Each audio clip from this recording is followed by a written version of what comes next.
So we're going to continue with the weird sandwiches from the 1920s. This is my new Delineator Recipes Cook Book from 1929. It has a inscription from the first owner. We've got some beautiful photos in there, and there's lots of different sections, but each section is actually kind of small. This came from the Butterick Publishing Company. I'm not sure about you, but that's what some of the first patterns for clothing that I had ever worked with was the Butterick. My grandmother always preferred those for inexperienced seamstresses. So this is the Russian sandwich we're going to start with. This handwritten recipe was actually already tucked into this book. I might have to make that some other time, the Ellen's raisin cookies. But this thing has a whole section on sandwiches. The peanut butter and pickle seems a little sketchy to me.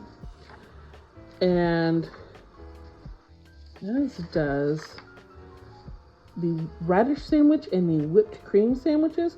Have any of you ever had anything like that before? Anyway, the Russian sandwich was about as venturesome as I was feeling right now. And, well, it honestly used the brown bread that I'd already made for the 1921 sandwich. So it calls for a 1/4 cup of Neufchâtel cheese. Did I pronounce that right? I can never pronounce that. A 1/4 cup of chopped pimentos, a 1/4 cup of chopped olives, a 1/4 cup of mayonnaise, and 10 lettuce leaves. Now I'm going to half this recipe. This is supposed to make 10 sandwiches. I'm going to make one. I'll probably have some filling left over. But spread thin slices of brown bread, lightly buttered with Neufchâtel cheese on any other cream cheese. Spread also an equal number of buttered slices with finely chopped olives and pimentos mixed with mayonnaise dressing. Press together in pairs with a crisp lettuce leaf between.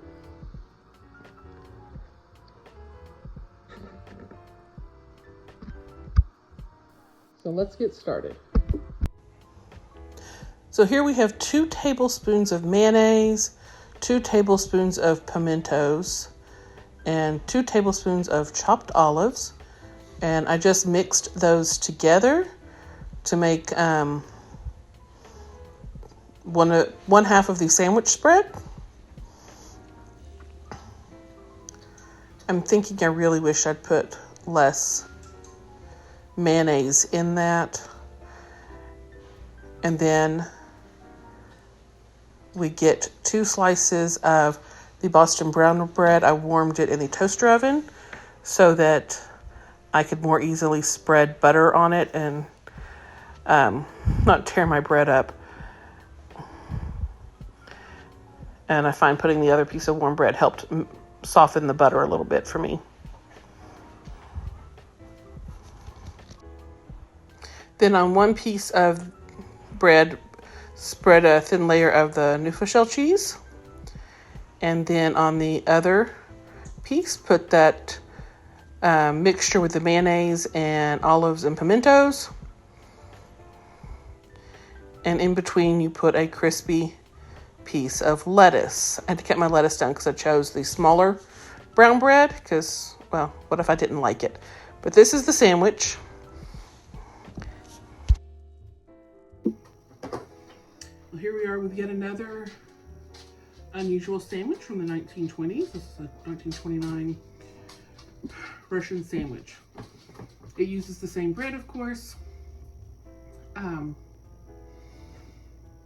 A lot of the same ingredients, except it uses, well, you saw. Here goes.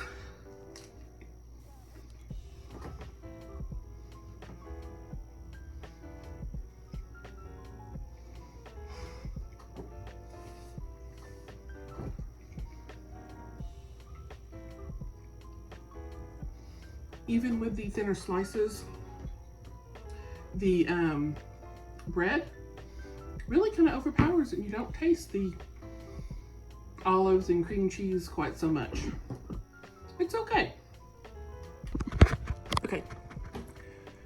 After I'd actually finished the small sandwich, and I'd made a fairly small one because I was concerned that this was going to be weird. But by the end of the sandwich, I really liked it.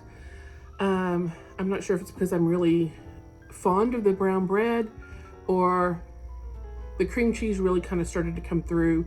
About my third bite, and I was noticing more variety of flavors. If I make it again, I would definitely reduce the mayonnaise so that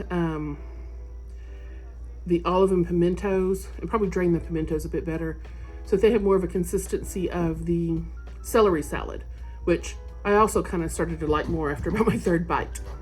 Thank you.